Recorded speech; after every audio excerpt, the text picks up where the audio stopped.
Hello and welcome to Random Roleplay. I'm Deven of TRG Network, and we're back with some more Rieba Planeswalkers.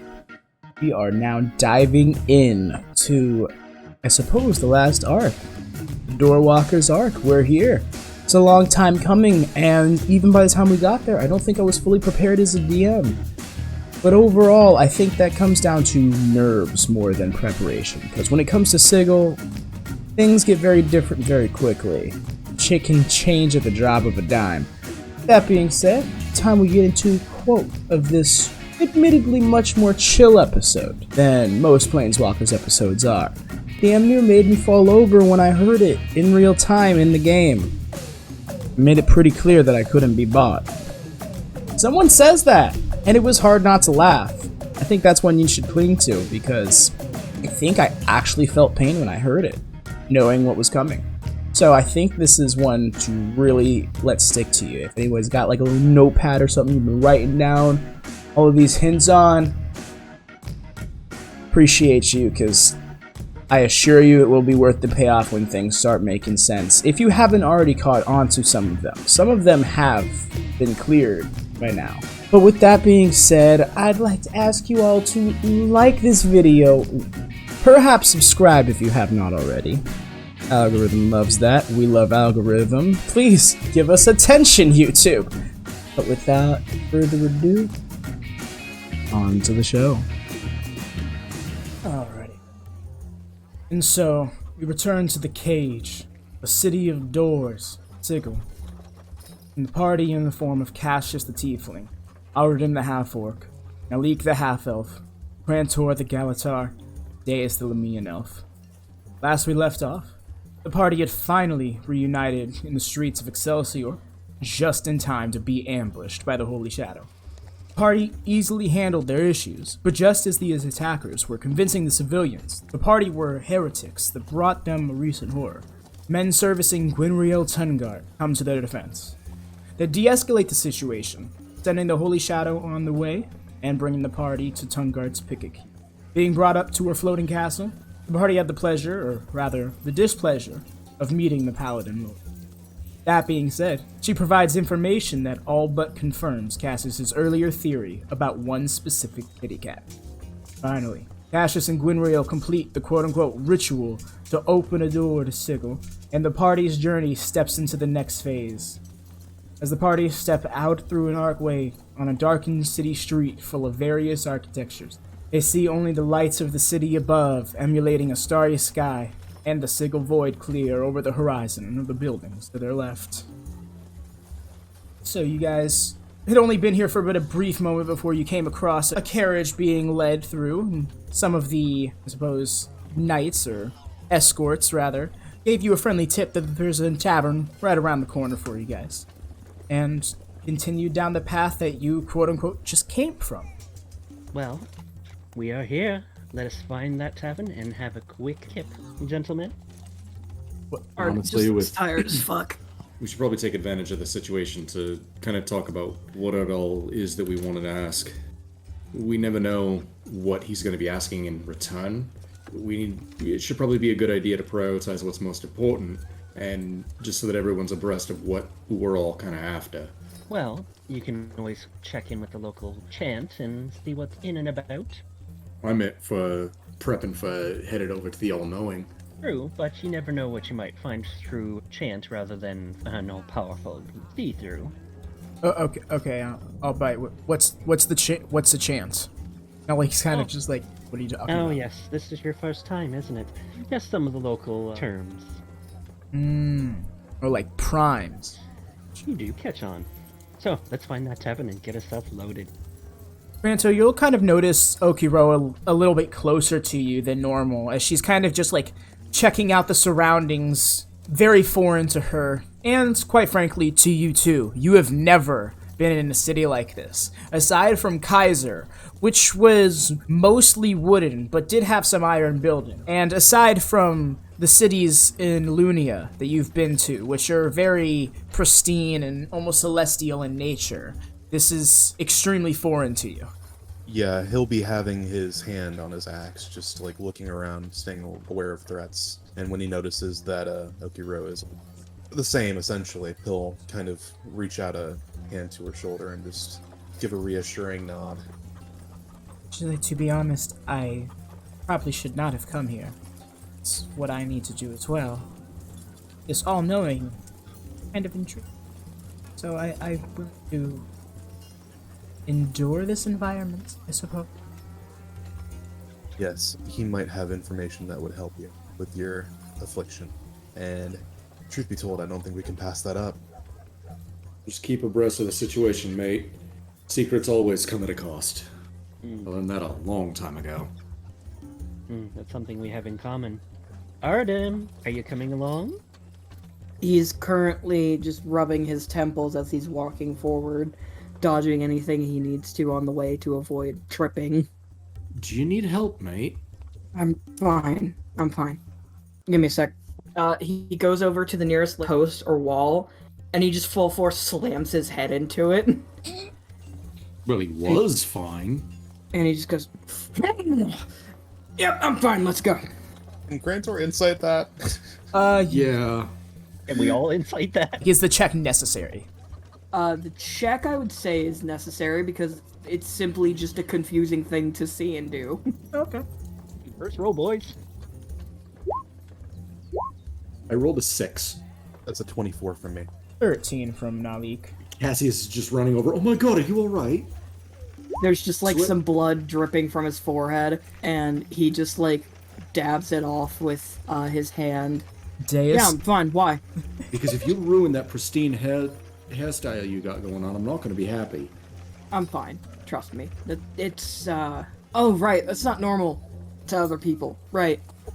But yes, I want to clarify, some of the buildings in your guys' immediate vicinity are made of like tan brick and flecked with gold, much like they were in Excelsior, but the ones on either side, for example, the side that the cart came from before, has white and blue buildings, many of them rounder and multi-story, as they go out in that direction several streets in an erratic fashion. And the opposite side, I suppose, the direction the cart went, which is where they also pointed you for the nearest tavern, has more of like orangish buildings with flat red tile roofs, like bridges connecting them over the street. It's good to be back.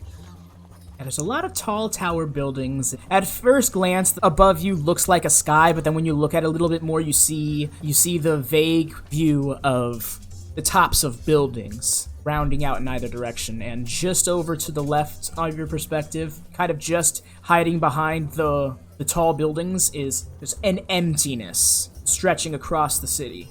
It is not light nor dark. You can see it through the darkness because the darkness escapes it. Okay. I think if I stare into this too long, it'll stare back. We should probably find an end a little quickly. Oh yes, you don't want to stare into that not sober, trust me. Alright, so Deis is leading? He's the Follow one me, who's boys. been here. And So she's yes. right. Yeah. Follow the snack. I just want to clarify my hesitation in doing this. So yes, you start leading down the road. The streets aren't empty, but with the darkness barely accompanied by the torchlight on the opposite side of the city, well, the sky, I guess, you don't see many people on the streets outside your occasional robed individual heading down the way, brooding on the side. We'll put a light spell on her staff. That way they don't get lost. Ah, look at you being a light boy. Yes, I understand the irony term. Because apparently the term was gender neutral somehow. Yeah, 2E, man. 2E. Planescape, really, is just something weird and crazy. But, I suppose it is time to move to another map. Ooh, new Actually, mappies. You know what? I'm going to hold off on that for a while. Because it will make a little bit more sense. Because you guys are heading down a road. At this point, you're coming across a four-way intersection. Yes, I will... You're still not quite seeing what you would recognize as a tavern. You're seeing certain things like office buildings and like little small businesses that are likely closed at this hour. But you're not seeing a sign for a tavern. You're only seeing a couple of people wandering up and down the road. And you know, when you come in at an intersection like this in Sigil, this is where you get lost very easily and very quickly. Yeah, as she's staring there, she's looking back and forth. Bit of a concern on her face, trying not to look like, oh shit, what direction was it? All the while keeping her sass and strut. Crantor, you'll notice just like kind of passing you guys, adjacent to you all, is a pair of blue tiefling men and an elf with pale green skin and hair made of grass. They'll kind of all eye you as you're wandering past, and they'll start chuckling as soon as they start looking at you and Okiro, kind of like looking you guys up and down. Crantor will glare at them. They don't seem intimidated whatsoever. Their giggles continue until their gaze kind of breaks away from you. You said they're both tieflings? Yes, the two Or men. tiefling and elf. The two men are tieflings, and there's a elf with pale green skin and like grassy hair also with them, as they're a little more reserved than the other two. Okay. We'll make a note of someone who's not intimidated by him and hate it. Oh wow! And hate it. Was I able to sneak towards them and hear what they were laughing about, or no? I'll say you can roll a perception check to try and like hear them, but sneaking That'd be to them nice. probably wouldn't be very easy in this open street that doesn't have many people in it. I'm so fast, though. I'm just kidding. Can I roll that perception as well? Yes, if you'd All like right, to roll perception. I'm so good at perception. Oh my god, that's so gross to look. Oh my god, that's a 30. That's a 17 plus 13, baby. That's a 30%. Yeah, you don't need it. Yes, Oh unfortunately, my Crantor, God. you couldn't make out what it. I forgot how much it's like a euphoric feeling to play a rogue with expertise. Crantor, unfortunately, you do not catch it. You get a little too worked up from them too quickly to really make out the details of what they said. Whereas Arudim very clearly were able to catch them under their breaths. After their chuckles, they were like, "Those some odd-looking barriers." Yes. Do you wonder if they're some cutters from the Prime? There's some odd-looking what? Barriers. I'll spell it out in chat for you. Oh, Arudim and I have both have not had that. I will go out on a limb to say everyone except maybe Deis here has never heard of this creature before. Oh. Quick question for you. Yes. Cassius has just been looking around, kind of peering around corners, looking down alleyways, just to kind of get a lay of the land. At least what I can. I leave it on 2GM so that I don't accidentally spam the chat. I totally get it, and that's fine. I don't mind seeing it twice on my screen. The main chat will still only see it once, so it's cool. You know the secret patterns. Now, would I be able to use this in a way that I could just kind of go like around a block or something like that, and just to kind of see what might be around corners, or is the city sprawl so confusing that could potentially cause me to get lost? Or is there a roll I can make? I would say normally in anyone else's case, it would be almost an indefinite way of getting lost. But I will say that the roll to keep track of yourself would not be with disadvantage because of city secrets. It'll be a flat roll, which would be, I suppose, a history check or an intelligence check, I guess, if you're not proficient in history, as a way of like keeping track of your rap. Not my best. I suppose that would fall under survival, I think, actually. Because it's also based on experience. It's the same roll. It's the same roll regardless. Yes, but I have to get this straight now for consistency's sake later. Yeah. Because I honestly did not think about this. For some reason. Because I don't know, it's just like, the idea of Sigil seems so intimidating to me that breaking off didn't seem like a thought of idea, but nothing's stopping you guys from trying, and nothing's implying it's outright doom. Hang on a second. Y'all, stay here for a second. I'm gonna walk down there. Try to stay in my eyesight. I'll stay in yours. And I want to see what I can see down there. I'm not going to go very far. Alright, but seriously, Cassius, don't go too far. The last thing we need is someone getting lost in here of all places. This is like a maze. I won't go any farther than what you could probably in a few strides. Pretty sure Crantor and Arudim could get to me long before anything happened. So which direction are you going to go? Well, what am I looking at? But I suppose it is best to move you. I wanted to wait until a certain point in game, but for the sake of narrating this, it's probably best to move you guys over to this map. So this is actually a very large map. It is sectioned in 3 if you'll scroll out wide for just a moment. Yes, the first one is an artistic depiction of Sigil. It is not entirely accurate, it is more so used to give you a visual perspective of the layout of things. The one underneath it, however, is a much more geographically accurate map.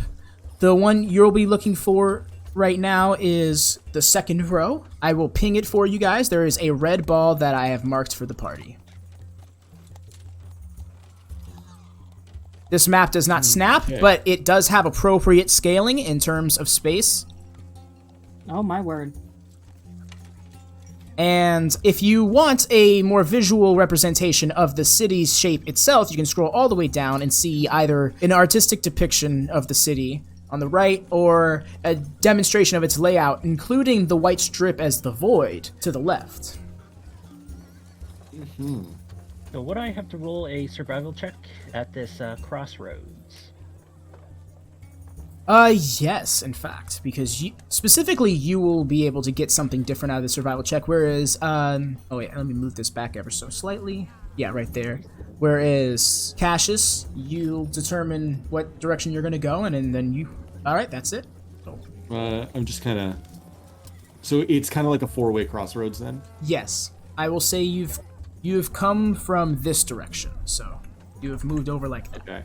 So if we've been heading in this direction, I'm going to head, say, 30 or 40 feet out this way. Gotcha. Alrighty, so as you'll head out in that direction, you're going to... I get to go onto some of my random charts. I'm breaking these out so soon. And you want me to roll survival, right? No! Yes. Oh, that was so close. That was so fucking close. So, if you know the layout of a randomized D20, you would know that a natural 19 is literally one face away from the natural 1. Yes! That is a 22 survival. Nice. Alright, so going down the street, this road will be, for the most part, empty. You'll see, like I said, some cloaked individuals who kind of just be lurking off on the side. You'll notice a few looking up in your direction, almost out of interest and trying to keep it discreet as to not alert you too much of their eye. But outside of those, you'll only see a pair of people, specifically a water genasi with a pixie floating next to them. They're just kind of walking and chatting it up in Sylvan, you would assume, based on what you've heard Crantor speak and Okiro speak. The hooded figure, do I notice the hooded figures? You'll have noticed a couple to... wait, I'm sorry, what direction did you head again? This one? I headed... Upwards. Tried to go as perpendicular to the direction we were moving, only about 30 or so feet. I didn't want to go too far. Oh, okay, so then yeah, you're still, like, relative close distance. Yeah, that would explain why you only see that much. You see a couple of cloaked individuals. You can't really discern their facial features though, and they're kind of lurking under the archway of what looks like a very fine yellow bricked building. It is square for the first several stories, but then rounds out as its sharp tower going up. Interesting. The dwarves back home would love to see something like that. As he's musing at this building, he's just gonna turn his face to the hooded figures, just kind of give him a quick nod. How you doing, mate? And he's gonna turn around and walk right back to the party. You look lost, Cutter. We're all lost some way or another. And he's not even going to wait for a response and return to the party. I will say those with dark vision will notice those individuals you saw Cassius briefly shout at to. Just immediately start shuffling. Well, casually shuffling, but immediately start shuffling in the opposite direction down the road. I'm going to send you something. Would that have anything to do with my ability to see them? No, it's just that you can see farther into the darkness. Because I do want to clarify, even with everybody in the darkness, it's not like you see the whole city. You do only see your relative immediate vicinity in gray. I only clarify that because that's something that I forget a lot. Like, in every scenario, either DM or player. I'm like, oh, dark vision just means they can see in the dark. And like, no. Well, this isn't dark vision. I can see normally. Yeah. So, yes, you return to the party and Naleek's like, okay, so if this is really going to be this hard of a decision to make, then this is going to be a hell of an experience. And if anyone knows locate object, we could always just locate the nearest bottle of high-priced liquor. That is an incredible idea, Cassius. Arudim just face palms. No, it's not because of the liquor, just for the sake of it being a place that would likely have... You know what? What if we were led to someone's... high-priced. Okay, you know what? Because if they're high-priced, then they're probably of a class. Either that, or they're an underworld lord, and, well, probably we're gonna kill Cass. him. But Would they don't think judge about us? that. Cassius, look around. Look at these buildings, man. This is where rich people live. Hey, yo, so I'm gonna use my 1-a-day locate object. Okay. I wouldn't say rich people. I'd say more the... I will clarify, you don't actually know where you are, which is part of the reason why I didn't want to transfer you guys over to the map yet. Yeah, but she's seen some of the higher stuff, though. She would recognize at least higher For a class. second, I thought Deis was making a joke about being, disgustingly wealthy. I wouldn't call this rich. Well, that too. Ew. That's a Arudim throws up a little in his mouth but hides it. Deis. You do know that you guys are, to a certain degree, are somewhere in the clerk's ward. How close to the Hive or the Guildhall's ward, you're not sure. But at this point, now that you're thinking about it more and seeing more of the architecture, I will say that you could go ahead and roll another history check to try and get a better idea of where specifically in the ward you are. Now, that's something I can do. She's good at history. Survival? Oh, I'd be lucky to get over a 10. Yeah. Oh, that was so close to a high roll. 11. She's a little flustered. Yeah, I figured as much because she came in here trying to be the hotshot. All right, I'm gonna lead them into the center hub of the multiverse. Where are we again? Oh shit, where are we again? Yeah, exactly that. She has her tail in her hand and little flicks are going off on the tip. Cassius reaches back, grabs his tail. Is it a local custom? And just holds his tail too. She will motion him, come close, come close. With his tail in his left hand, he'll just shuffle over. I don't know where the fuck we are. I don't know where we are. I usually kept to the main streets, especially in this bureaucratic area. I'm a little lost. Oh, well, welcome to my daily life. Well, that's usually how I find things and get lost. Ask Ione where I need to be, and she usually bugs me and pokes me in the right direction, and on I go. But I'm not Well, good if we with- was on Avernus, I could just ask Grandma, but, well, we're I not. don't recommend that No. here. No. Can Arudim butt in the middle of this conversation? I'm gonna say, yeah, unless you guys specifically roll stealth checks that get past his passive perception, then he probably hears you. Oh, there is no subtlety left. Okay, I imagine so. Besides, my passive perception is a 23. Yeah, so Arudim hear Imagine everything. I imagine when I mentioned Grandma, Deis just went, no, really loud. Yeah. I just got a brilliant idea. And pardon me if this seems like completely ridiculously stupid, but Arudim, how specific can you get with that spell of yours? That the thing you did back on Avernus to find that the one guy that shot me. Remember that? Mm-hmm. How specific can you get with that? As specific as I'd like. If you can, the nearest innkeeper or tavern sign, specifically belonging to a tavern. Can you do that? I've never tried, per se, but I can try today. Let's see. So, kind of cracks his neck. The runes on the back of his hand, the tattoos, they glow a little bit. Instead of glowing white and black, they glow kind of like a bluish green color. And his eyes kind of change from the usual orcish yellow to the same. And he sniffs the air. Advy, Yes. you may determine if that works or not. 1 second, I must wait for the rooms to stop. Okay. What is the item you're specifically detecting? Let me ask you this, because I've seen what tavern signs look like. I can't look for a specific tavern because I haven't seen the sign for those taverns, but could I roughly track down a tavern sign given the rough size of those signs that I normally see? Alternatively, you can locate the nearest of a particular kind. Okay, so here's how this is. Specifically because, as it stands, Arudim has not had much time in a city of any sort, really. Usually, if he was in a city, he had business to attend to of some sort, as he's always been a wild man, for lack of a better way to put it. This is very true. So, with this being the case, I will say that you would actually have to go with a more general detection, in which case you would have to detect, yes, roughly a certain size sign, roughly. And that will probably get you a fair amount of non-taverns, but certain things like a jewelry store and a tavern won't be hard to discern from one another. So it significantly narrows it down for you. Okay. I will say that with this being the case, go ahead and throw me a direction that you're going to stick to, and roll me a what would this be? Investigation with advantage. Not perception with advantage. Perception, you say? Yes, because this isn't going to be an easy check. Let's just say that it's good that you're doing this check. I hope the party is taking notes. That is going to be a 27. Wait, hold on. Sorry, no, 28 perception with advantage. What was the direction you guys were going? Or rather, Fuck it, I'm gonna roll a d4. You may go in the direction reverse of you guys. I mean, hey, it could be there, I suppose. Nothing saying it couldn't be.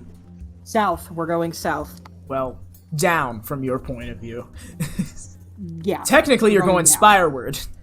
Whatever. Alrighty. It wouldn't take much. Actually, not even be alerted by your spell specifically. You would have caught a few signs, specifically what... Oh, well, I should go to the other... This is too far of a zoom to really show you what I'm pinging, but specifically alerted you sign that size there, here, and here. However, out of all of the buildings there, 2 of them were closed. One was very much a flower shop, whereas the one right here is titled The Adventurers Hall Inn. It is a very long building that is roughly 8 stories tall. It is... Ooh. Each floor seems to have different layered, different colored brick to it. But it all seems to be brick except for the roof, which is actually iron. This place is very ostentatious. This thing's more colorful than I am, and that's saying something. See an individual kind of just standing outside double doors that like a small 4-step staircase leads up to. Kind of just standing out, leaning against the door. He seems to be pretty casual wear. He's kind of just slumped up against the wall, almost half asleep. Let's get us some drinks, a quick kip, and then be off in the morning to find some goodies.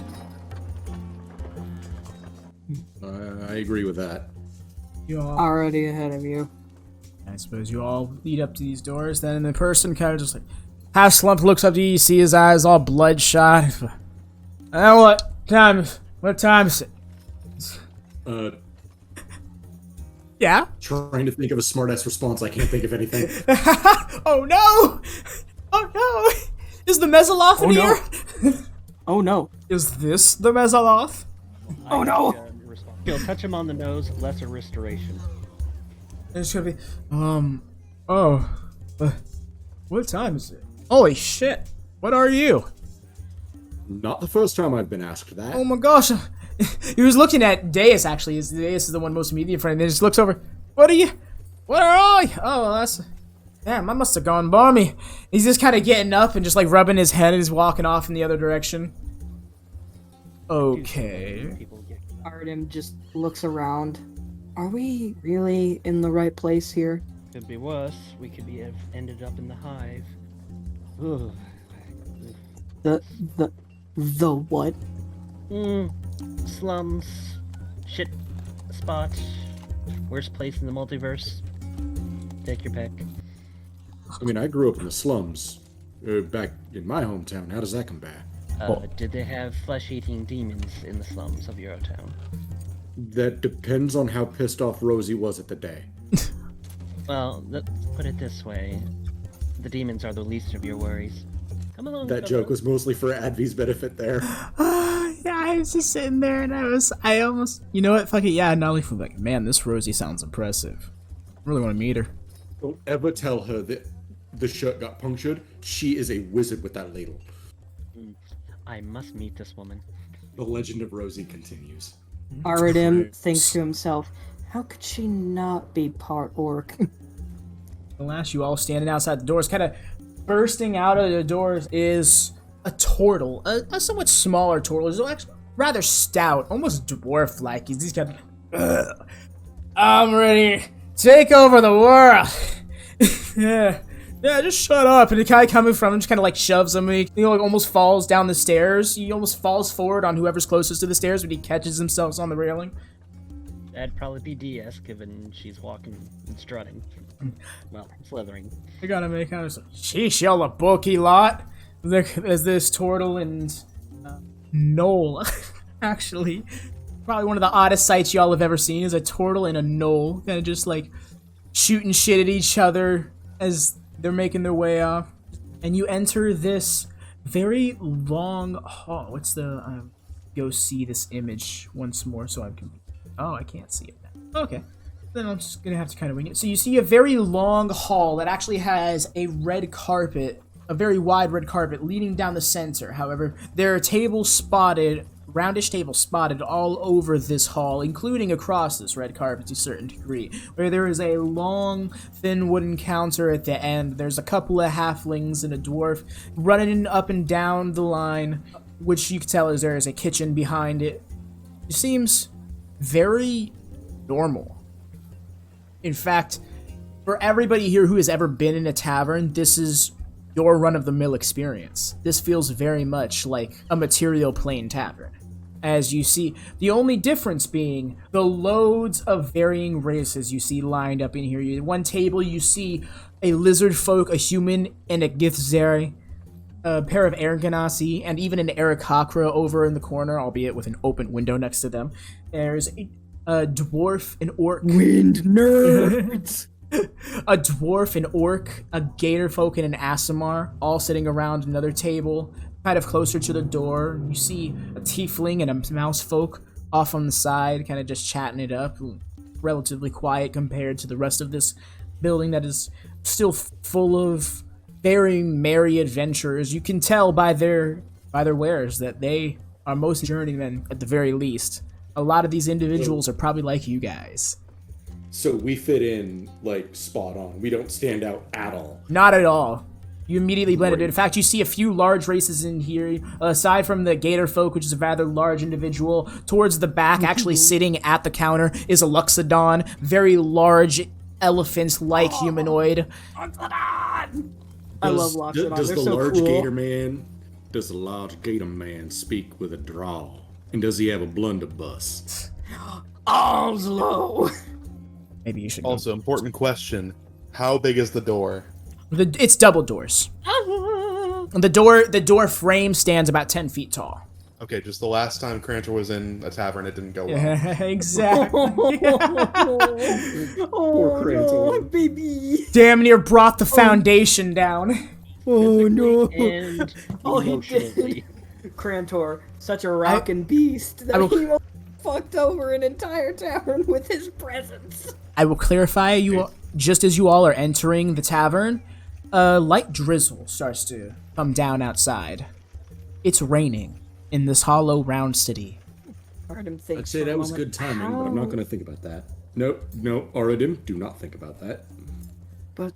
And he just looks up No, and he's- sees more city. Yeah, no, Naleek looks at, no, you don't, you look up and you don't see, you see clouds and stuff kind of blocking your vision. You can't really see the quote-unquote stars of the opposite side anymore, as it's now very cloudy and like almost misty in this dark night.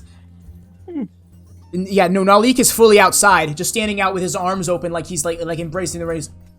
This isn't right. Or if I were to fly up there into the center of this cloud, would I be in the center of the city still? Does this city change on us? Deis, does this city change on us? What was that? And he's kind of looking around, seeing a couple of other people coming up to the tower now, and he kind of like moseys his way back in the door. He's like, does this city change? Does it just like, does it meld? Does it have a set shape? Like, that we don't see the city up there anymore. Well, This is I don't just so recommend wrong. flying. I don't recommend flying. Or falling. Falling's bad too. Say. Alright, so who would like to talk to the barkeep? I will happily take care of that. I am starving. I don't know about the rest of y'all.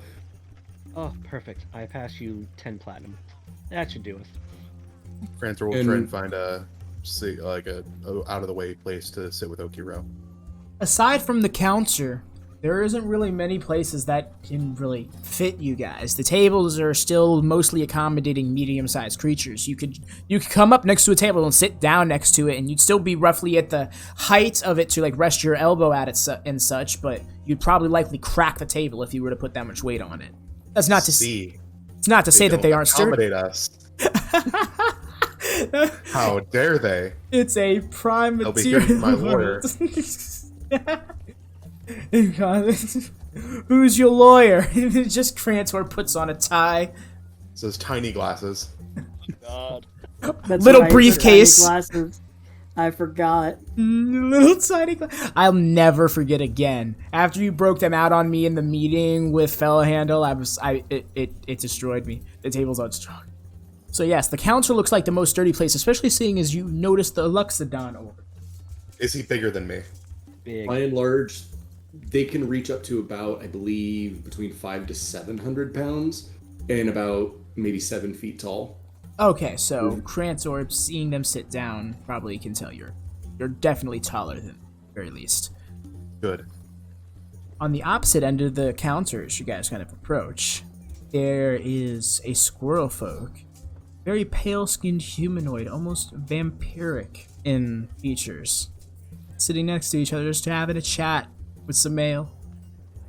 Does the squirrel folk look familiar? Not at all. Good. Ultimately, you guys do approach the counter. Again, each side lined by a Luxodon and a Squirrel Folk Dampir group, respectively. You all approach. One of the halflings will stop and say, "Hey, the folks will be with you in just a moment." Cass will immediately respond with, "Yeah, take your time, it's all good." Waves at you, like, almost an appreciation for that. I don't know, about a minute passes. The Luxodon kind of looks over and starts checking you all out until he comes across Crantor at Oaky Road. Really starts to, like, squint and look him up and down, like, slightly confused.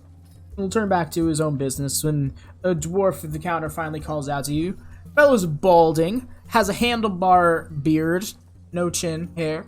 Wait, a handlebar beard? Yeah, like a handlebar I've mustache, never heard but I honestly, that's probably not what it's called. Just like a handlebar mustache, but with like the sides fully grown in and growing down. A handlebar mustache with mutton chops. Yeah. Oh. It is good, the balding effect. The hair is a little bit longer, albeit combed back and stuff. With one little bit combed sideways over the top of his head, like it was some... He's got a comb over. It's not even a comb over. It's like 4 strands of hair draped over his bare scalp. So he's got the Homer Simpson going on. Yeah. Okay, so it's one of those. Yeah. I can immediately see it. God. Welcome y'all to the Adventurers Hall's Inn. This here be where any of the quote-unquote primes, cutters from a fresh prime world, brand new to the city, can stay in peace. Although I do gotta say, if you're here in the administrative district, you're probably already taken care of.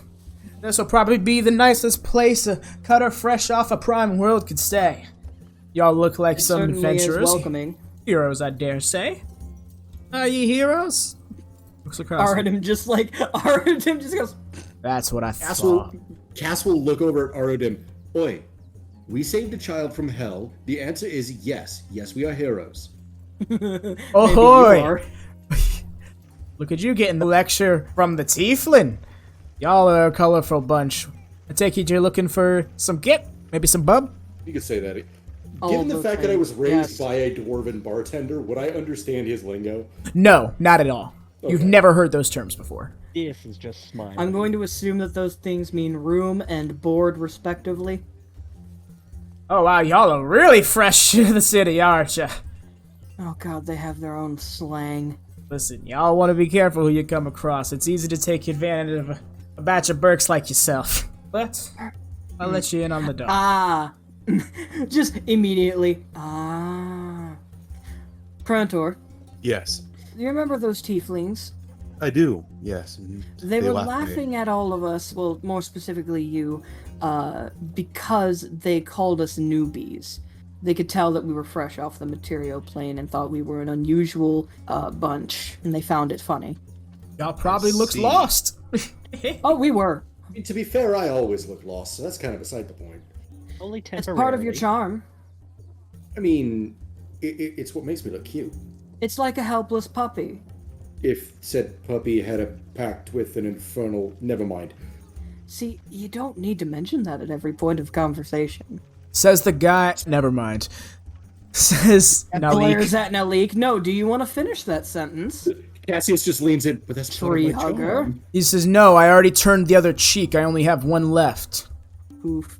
Well, technically you got 3 Not left. to but worry. Looks up. Wow. We have Hey, plenty of gin. 2 of those are still intact. Dang it. So Just Cass thing will- said. Artem's gonna look to everybody else really quick and just say, do we want to stay in separate rooms? It might actually be a good idea if at least some of us bunk together. Probably Crantor, I assume you and the lady will be together. Yes. Noted. Hey, I'm gonna Naleek, have to you wanna break it stay to with me? y'all. The dwarven bartender kind of cracks and is like, tell y'all right now, probably all rooming together. You see, this building is designed sweets, if you will, for the sake of adventuring parties like yourselves. It's specifically meant to accommodate you. Well, How damn, convenient. that's some good service, my friend. Now, granted, we don't have too many toroid accommodations, unfortunately. We don't get many Boreos coming by, because, you know, they're not really from the Prime, but... Are you from the I mean, Prime? that's fair. They are specifically.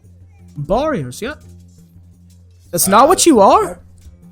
No, we would be Gallataur, my friend. Looks over. Have I gone barmy? Have we never What's he seen this calling? before? Looking back and forth at the halflings, just kind of like shrugging.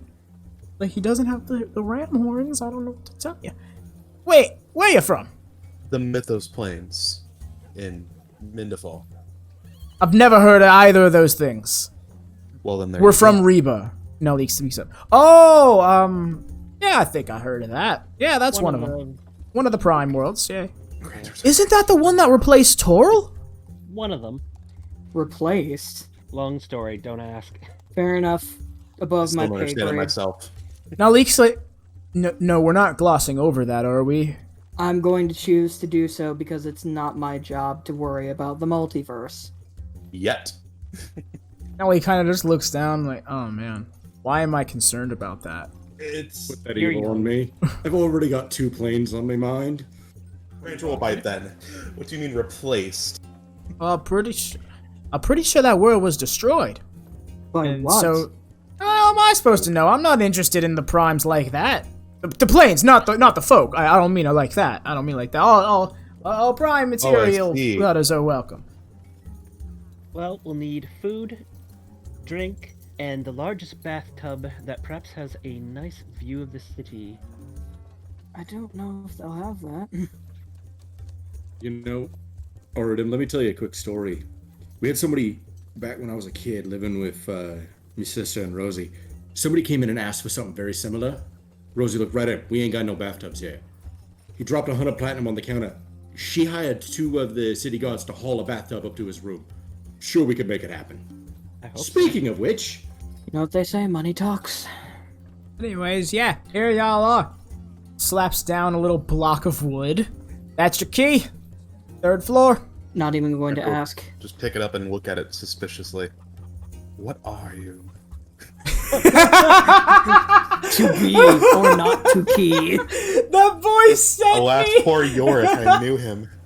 What type of wood is it? though? Astro, you can't do impressions. Don't psych yourself out. Oh man. He'll gesture over to the right, his right side, your left side of the counter, closer to the squirrel folk and the vampire chatting. And so, do a little block over. You see the little insert on the wall there? Pop it in. You'll pop up to your floor. That's simple. Cassius, you can, I'm sure, toss the gentleman something worthy of his service. Cass will take the 12 coins that Deis gave him. Yes, I am fully aware that you gave me 10. And set 12 platinum up on the counter. Y'all don't need to pay this much. What y'all doing this for? That should cover the tab. Fair enough. I guess you guys are getting some rune service, She knows aren't the ya? Bullshit, so she's preparing ahead of time. I kind of love that. Fair enough. So room service She then? already knows it's gonna be a long night. Flashback to Celestia, the tavern. Immediately, just trust me, just take it. It'll go smoother for everyone. All right. Very well, and I'll expect the greatest of appetites.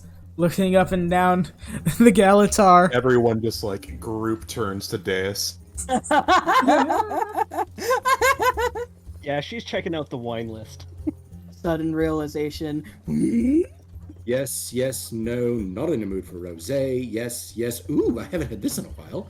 Yeah, that sums it up. Does it really matter what difference these things make? Crantor just shrugs. He's not cultured. Fucking hick.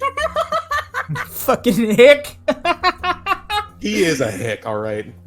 Oh my god. Okay then. Oh man. Okay. Wowzers. We learned things today. Yeah, so y'all gonna get yourself any bub before you go up? You just wanna order your stuff from there. Is that a local term for food? Drink. Food, I guess, sure. I don't mind taking something. Crantor will look for something with vegetables and a little bit of fish. Lots of vegetables. Arudim, you alright? You've been really exhausted. If you need to just head up and crash out, I don't mind going with you. Just so that you have someone watching your back. I'll be fine. I should eat at least. I do think that we shouldn't split up, though. Right. We stick together. That being said, he's gonna look back over to the dwarf. A steak, medium, spiced potatoes, and a pint of beer. Got some spiced potatoes from Carcery, and I have some Elysium red wine. Think y'all fancy yourselves for some of that? The wine of the holy? Little too much of it lately. His eyes wide and like, oh shit, this is what I'm dealing with. We literally just left Celestia, well, for a few of us a few days ago. For some of us, literally today. That's why you popped up in here. I was wondering how Prime Worlds are connected to this section of the city. This is a real high up a spot, you know? And y'all don't, no offense, y'all don't look like, you know, rich folk. Rich folk. I'll take a menu and send down a list. Jesus. I'll take a menu and send a list. Oh, the absolute power. The raw gall.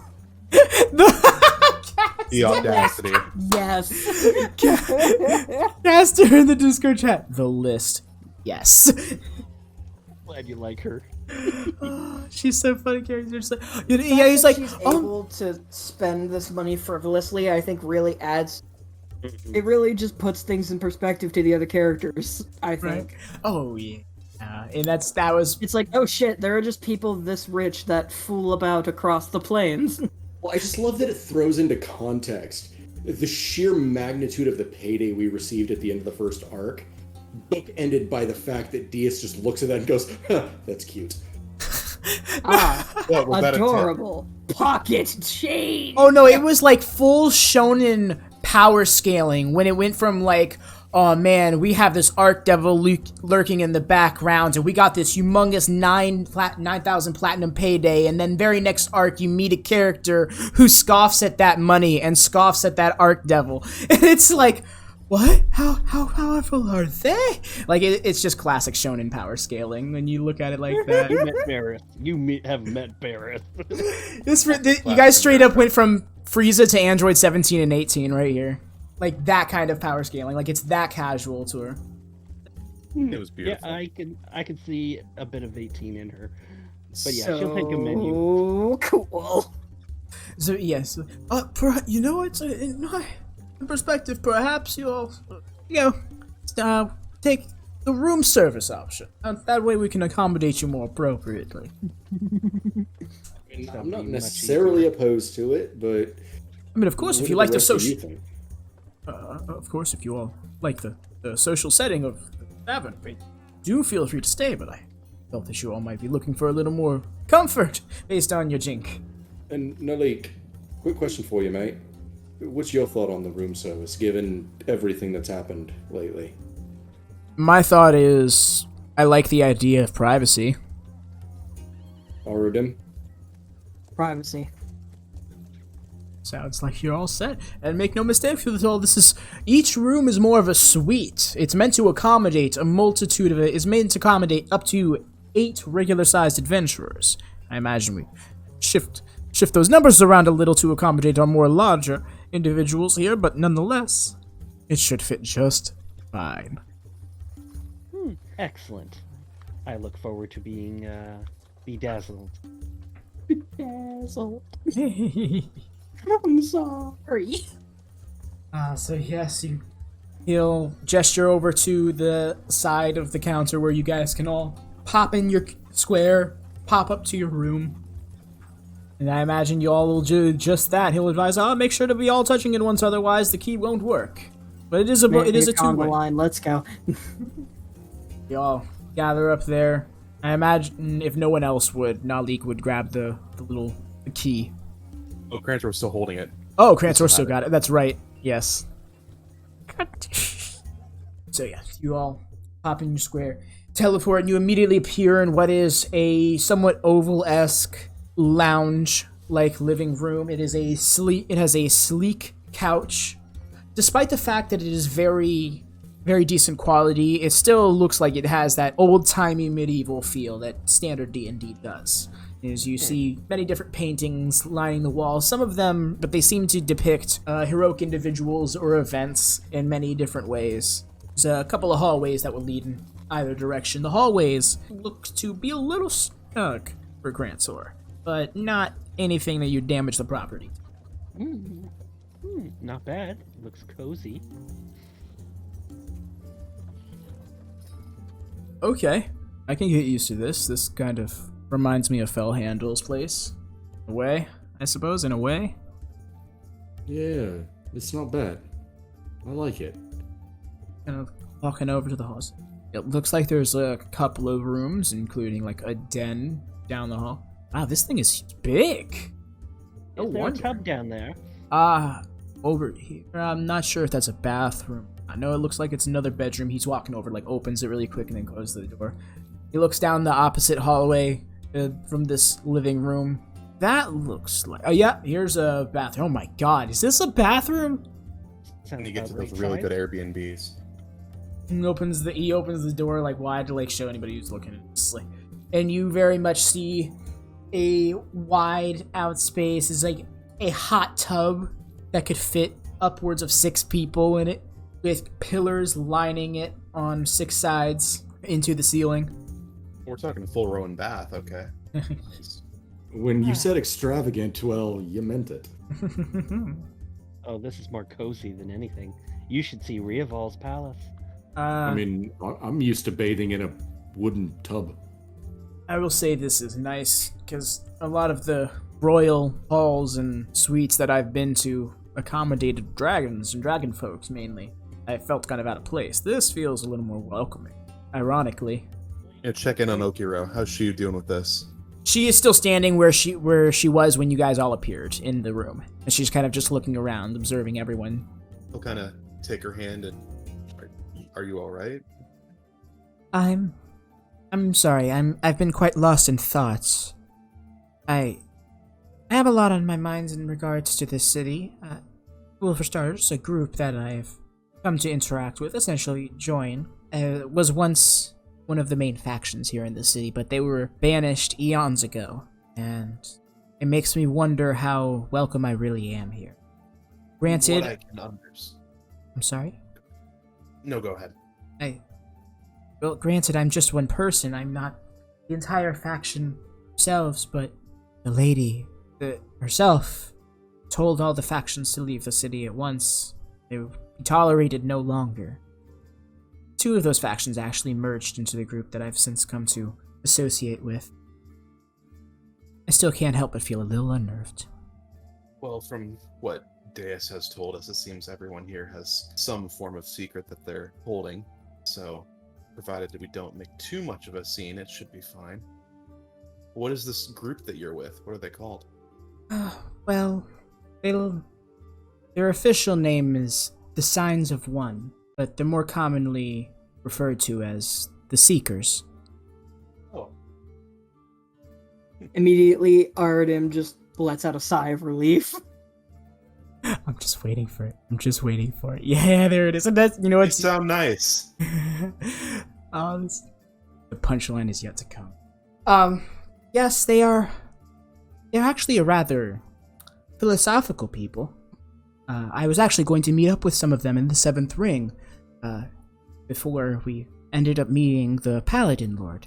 Honestly, I intended on leaving you all with the teleportation circle, but for some reason I just stuck with you. Well, we're glad that you did. At least I am. I'm sure everyone else is too. Personally, it's nice to have somebody else around who would maybe open up Crantor's shell.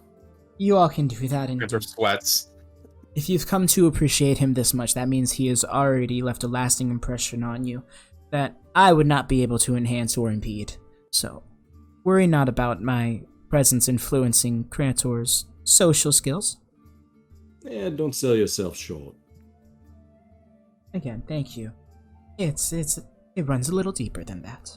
But I will not get into my group at this time. I honestly would have been much more comfortable discussing it before we had come to the city, but now, for reasons I mentioned, I don't think it's best discussed anywhere here, fortunately.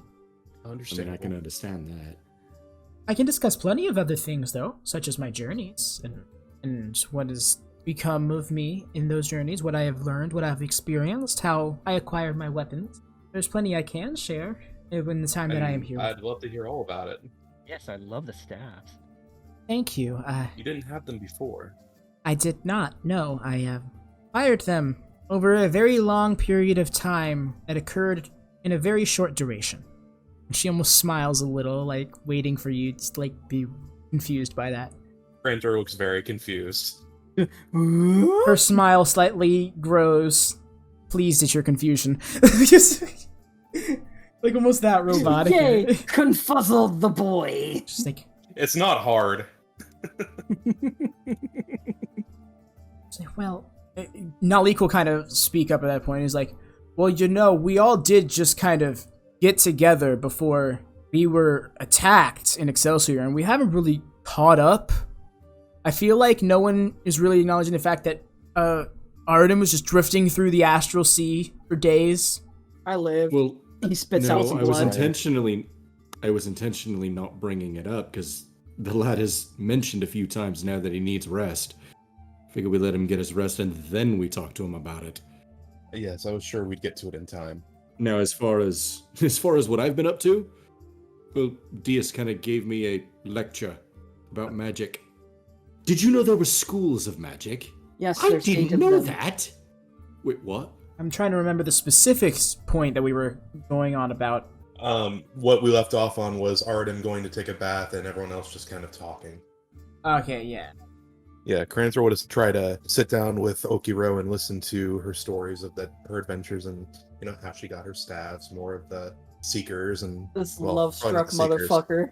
He's such a simp. I was about to say, this bitch. This motherfucker.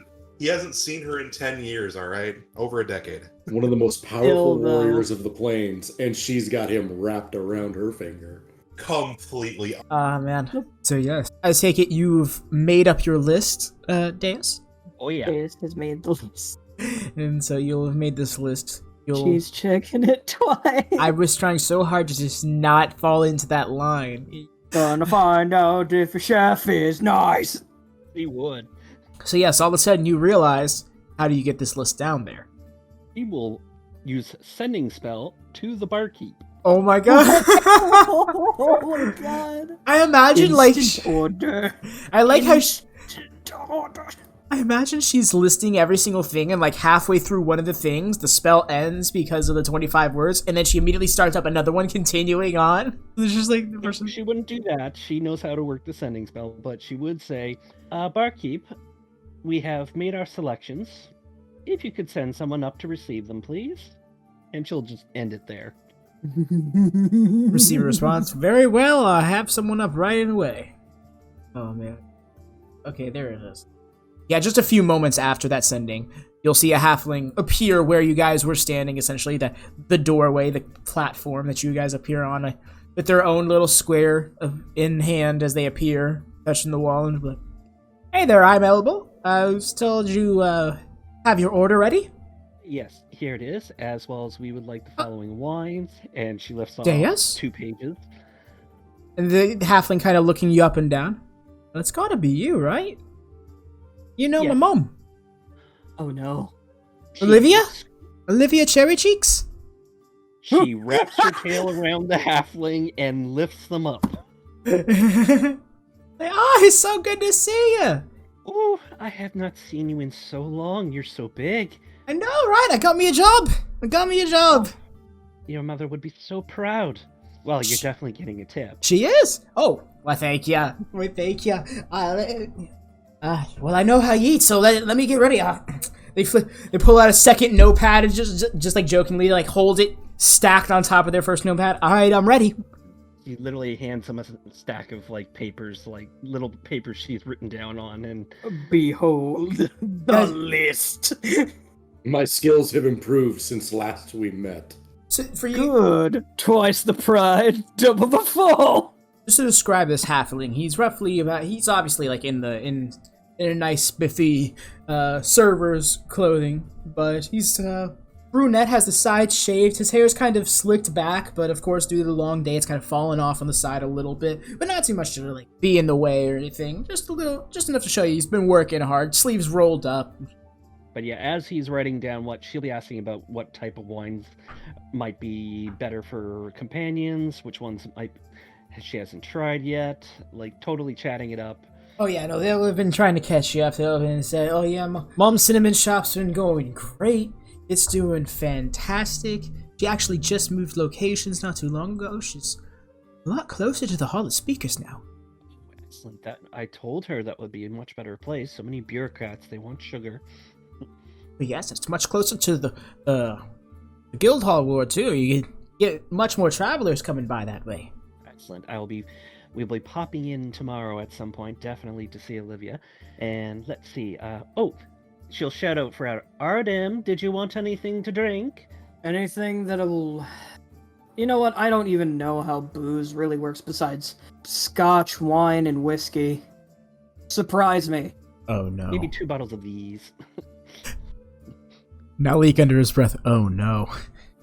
And what was the name of that character again? I missed it. Elbow.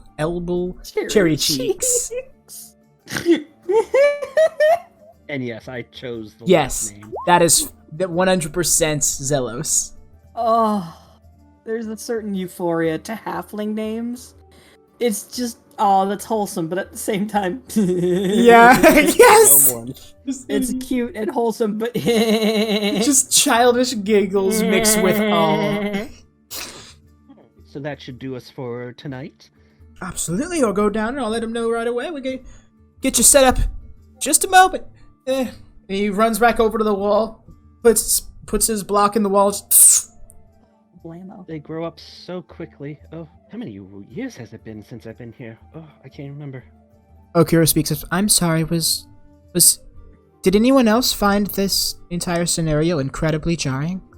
He's like 5,000 or something. What do you mean? What do you find to be jarring? I don't know, it's just a random halfling appearing out of the wall and like unacknowledged is this arrival. Instead, now they seem to know the Empress, even though we are far away from our own homeworld. Apologies, maybe it's just my perspective. I've been here before. That's why, dearie. Small multiverse. Arudim comes out. He's covered in towels. Did you miss a spot, dear? No. And he just goes away. I just love the lack of tact amongst this entire party. Room full of adventurers I've known a couple of weeks walks out and just a towel. Who the fuck cares? I mean, granted, No, like covered in towels. Oh. A bunch of them. like it's really stupid how he did it. It looks so bad.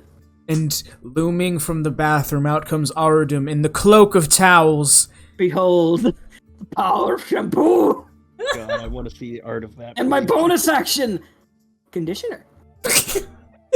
Oh man. For shampoo twice, condition once. For the first time ever, y'all are going to see Arudim come out in not his fighting gear or armor at all.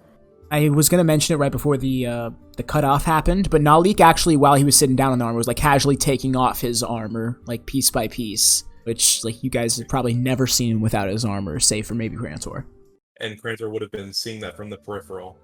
Wow, everyone's armor. getting to know each other extra layers. Arudim's coming out bare. Naleek's stripping in front of him. Not really. And I know, Crantor not never really. wears Into a pants. cotton terry Canonically never wears robe. pants. You guys will notice that Cassius is hyper focused on the maintenance of his sword. Like, he's checking to make sure that it's not bent. He's looking for chips. He's wiping it down, checking its edge. The moment he sat down, he has not stopped this entire time. Interesting. Yeah, no. What about you, Cassius? Why don't you wind down a little? You've been... I am. Are you? You've been entranced by your blade and the cleaning of it. Why not just use prestidigitation and call it a night? Think of it this way. The work I put into it is... he'll take it, he'll just set it down. I prefer to do it by hand. It's just out of respect for my brother. He could never use any sort of magic of any kind. So this is kind of just my way of honoring his memory. I see. It was his sword, after all. No, I understand. Some things deserve the manual labor.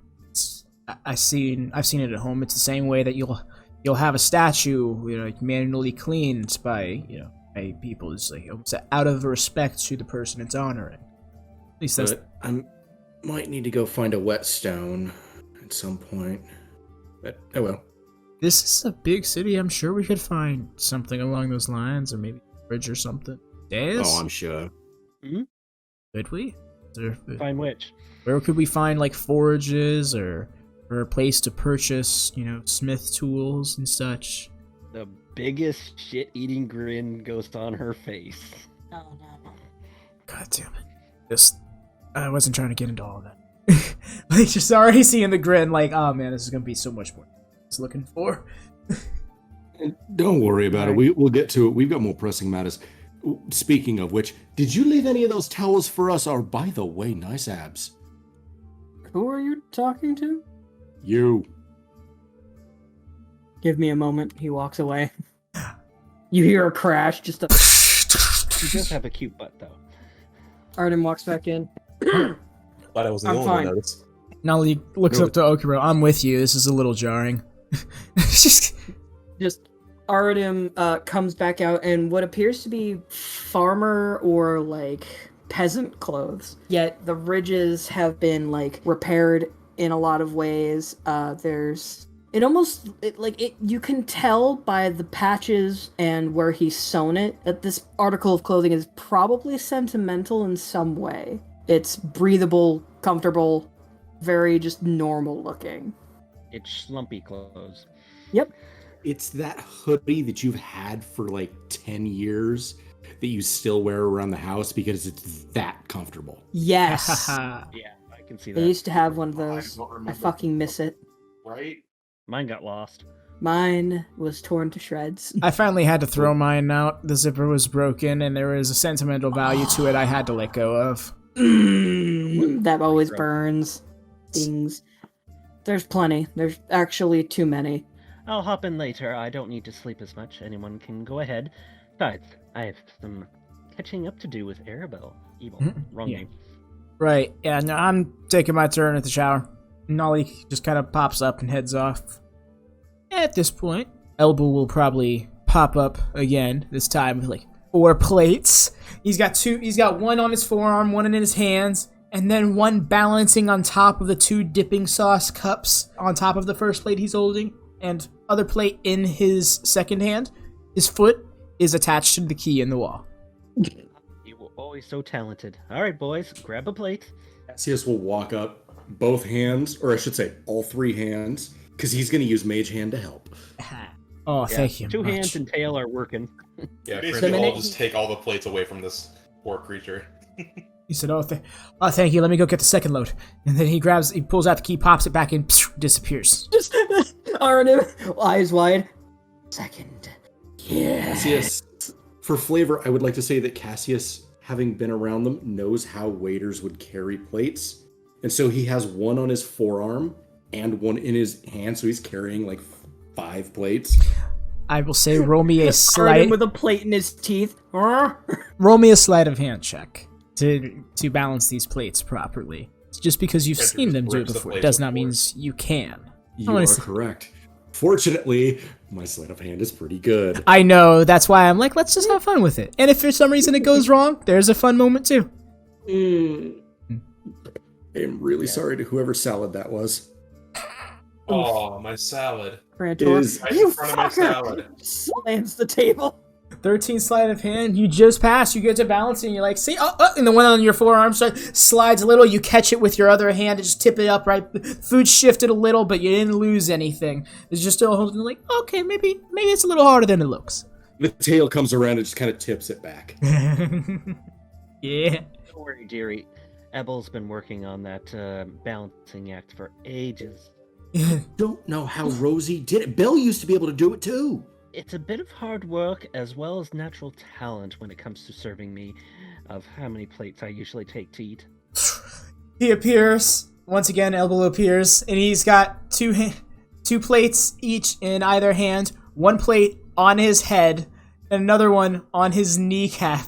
His elbow is pushing against the key in the wall as he just appeared. The one on his head's still slightly wobbly. He's more so focused on balancing on that than actually delivering the food down on the table in front of the couch. The mage hand will pick it up. Okay. Well, thank you much. Don't worry, sweetie, we got it. You know, Y'all a what? bunch I of just right- tried to do the same thing. I just tried to do the same thing, and my credit to you, that's impressive.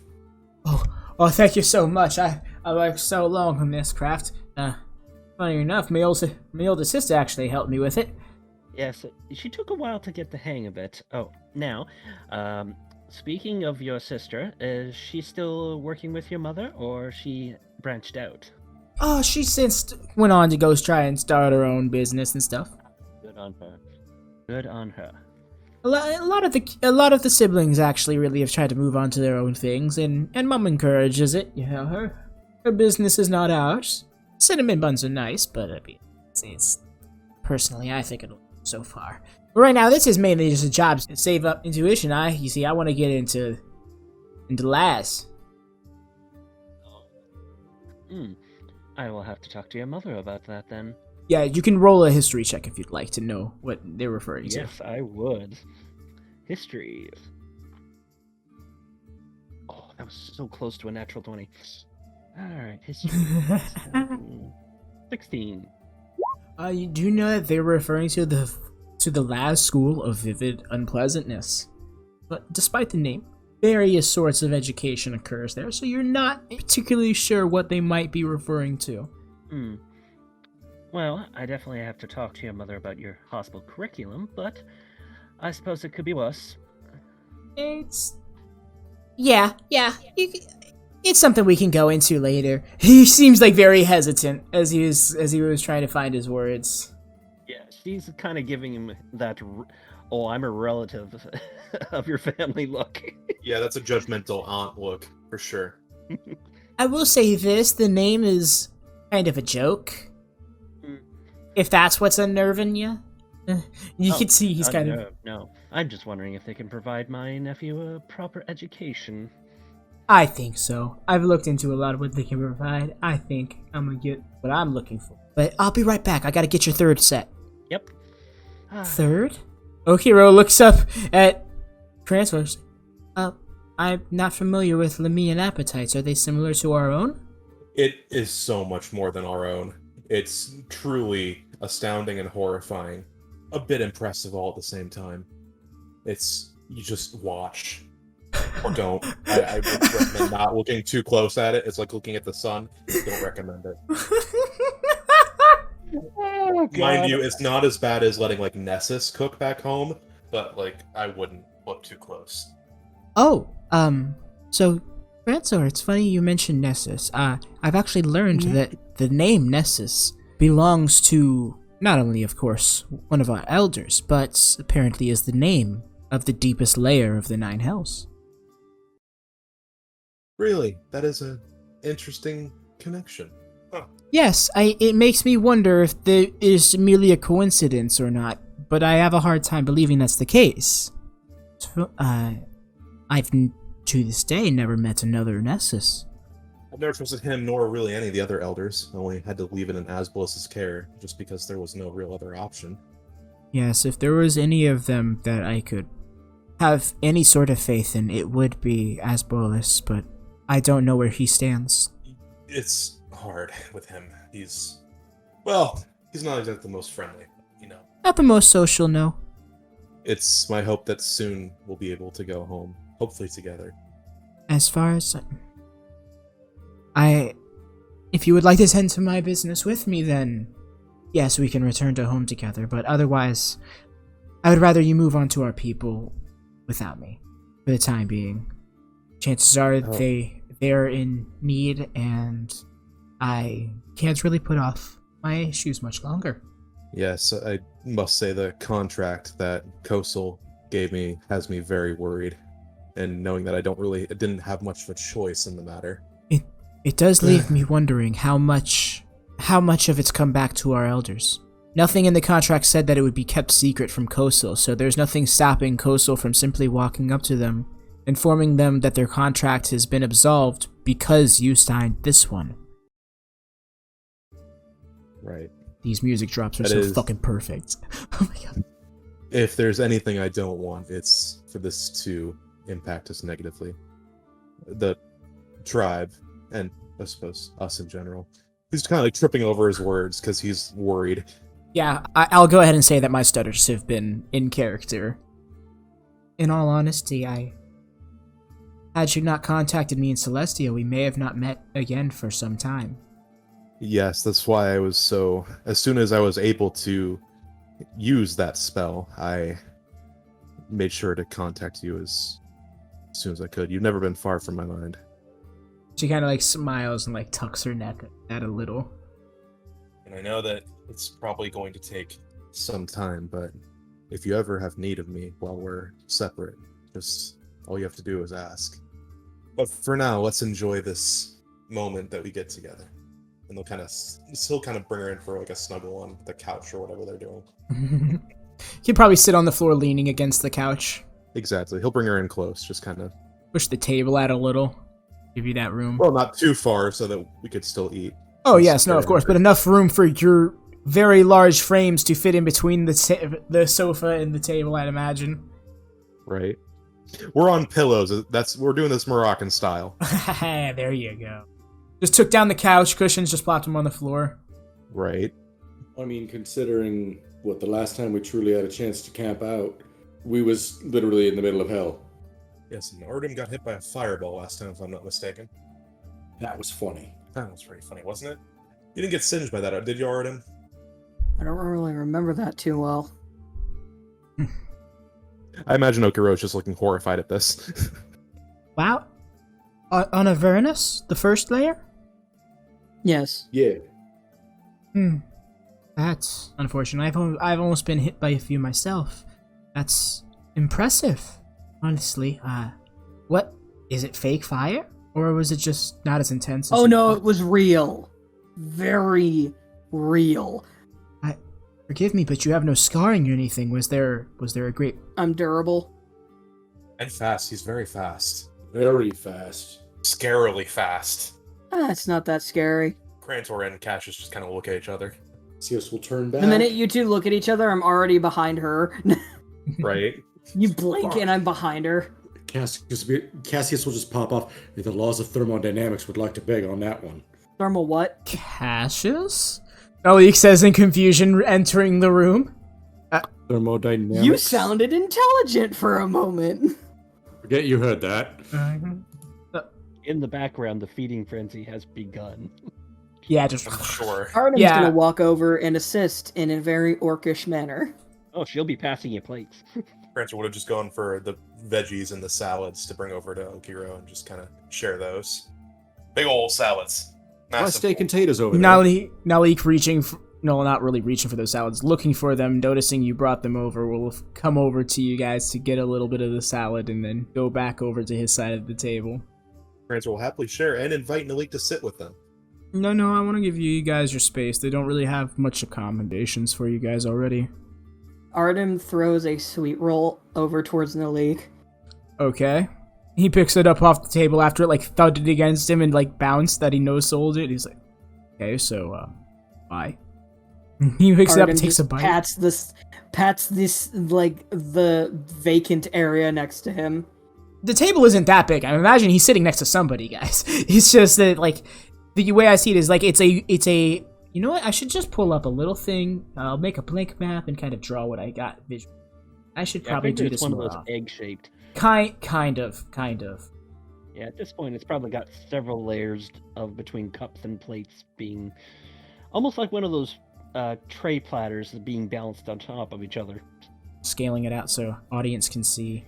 So, like, imagine couch is kind of like egg-shaped. This is obviously very ugly because I don't have my tablet. Just doing it with a mouse. Roundish table like that. This is actually the platform that you guys arrive at in the corner of the room. Well, one hallway corridor there, and the other one over here. This area kind of being like a small little like kitchen area, but it's pretty much just got a mini fridge and a counter. Not really much to it. And of course a sink and stuff. But yeah, just a, Gotcha. obviously it is Room. the details I gave it earlier. It makes it much better than this, but it's just to give you guys a basic layout. I imagine that like Crantor and Okiro are somewhere in that ballpark, whereas like Deis was right here. So Arudim would probably be next to Deis. Okay. Oh wow! The growth. Cassius. Where would... As he immediately devours anything remotely resembling meat. I love it because this couch has essentially just become an armrest for the Gallataur, while everyone else has kind of just got a pillow on the ground, and they don't mind. No one really minds. Arudim is literally just power squatting. See, Cass is like, he'll go around the table to get to whatever food he just happens to see there. So, at any given moment, he'll be in a different position. Yeah, he's just going around grabbing the food, stops to eat it for a second, sees something else he likes, goes over to grab it, eat it. I love it. He's like a fly. The plate's just floating behind him on his mage hand. Yes. Buffet style, very nice. Tensor's floating disc that shit. Oh no, this is Something Cassius's. like Version. This is Cassius Doing floating something like pate. this. Yeah, ding, ding, ding. Just popping up around everybody. See, this is why I want the Cuisine or Iron Chef class that's homebrewed to be an actual class. More moments like this. But, Cook for Deis your would be party.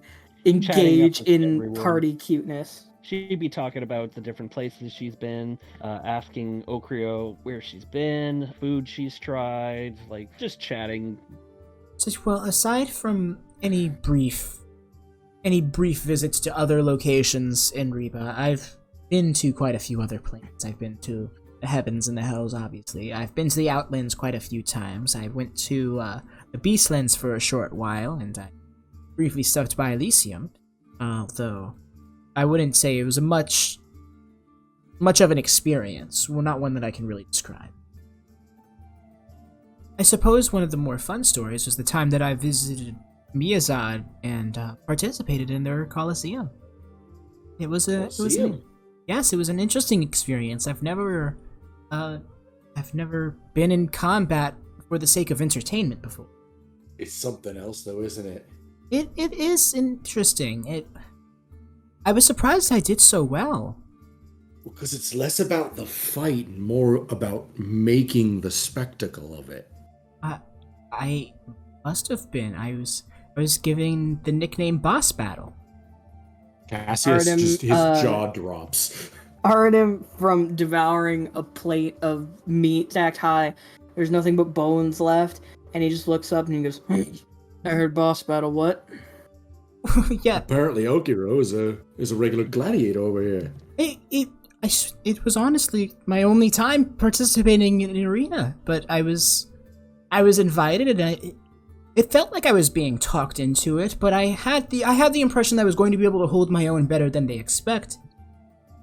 And I suppose it was because, well, frankly, the city had never seen my kind before. Even the king of the country was there to witness the battle. The group, I believe the name was the Mavericks. They're the champions of that arena, and I did very well in a 4-on-1 match. 4-on-1? Well, Crantor, you yes. keep her. You keep her. You hear me? Well, surely Crantor's Crantor just, like, could take looking- on more than that on his own. Crantor's just like staring into her eyes, and like while she's talking, just like complete simp mode. All he hears is blah blah blah blah, sure, blah blah blah blah, take on 4 at once, blah blah blah. Well, Basically. to be fair, much of it can be attributed to my weaponry. You see, she pulls out the first staff that she's wielding. Here, I'm going to pull up her character art so it's easier to reference. Also because I just like her character art. Sue me. I drew it, I like it. It's gorgeous art. Okay, there she is. Alright, so the staff in the foreground, the one with the wooden ends, she pulls out, she's saying, now you see, this is the staff of striking. This was gifted to me, actually, by an archmage. Is another person with ties to, my deity. Our deity. She looks over to you, Deis. Oh, really? Which archmage? Evelios Danilethon. I'm double-checking the names she knows. I will say you as players should know that name. Yeah, I'm pretty sure I've heard that name. I'm just trying to think now because it's been a while since It's from a different campaign, but it's another. In a place far, far away, all you hear is, motherfucker! I see. And a gunshot. I was visiting. I am completely lost here, so I'm so trust sorry. me, viewers, I am with you on this one. I think all in due time will make sense. It sucks because Crantor wasn't the one reading the journal in that scene, so that was kind of the only way that could tie it together at the moment. But seeds are being planted. All I'm saying is one day we are going to have a beautiful narrative garden, and we will all frolic and enjoy it. And I'll show up and everything will be thrown into the fire. That's my job. Back off. No, we have the fire section of the floor. The floor is clearly marked as lava. She'll say, yes, while I was visiting the Arctic Gallataur in Mindafal, I ended up meeting him. He was also visiting and decided to gift it to me. I did not question it. You don't question prophecy. Why not? I will get to you on that later. Prophecies. Before we get out anywheres, I will eventually write down what the lady has been sending to me. I should remember to do that before too many of these, and holds up a bottle that's empty. It's right before I suppose right before I came to the Outlands was the last time I had any contact. Be thankful. Be thankful. At times. Part of my journey, actually, is I must return to Mechanus so I can communicate with her more directly. But enough of that here in this place. For my other staff, this was, and she pulls out the metallic-looking stone one. She sets it on. She's like, notice how very refined it is. That is the architecture of it and the runes. Yes. What century? It'd be easier to cite the millennia. Oh yeah. In fact, Sounds based like it's a fun one. Based on what we were told by the barkeep earlier, it is likely that this staff outdates Rieba. I went through much. So confused by all that. Well, it's ancient, and Rieba apparently has replaced Toril.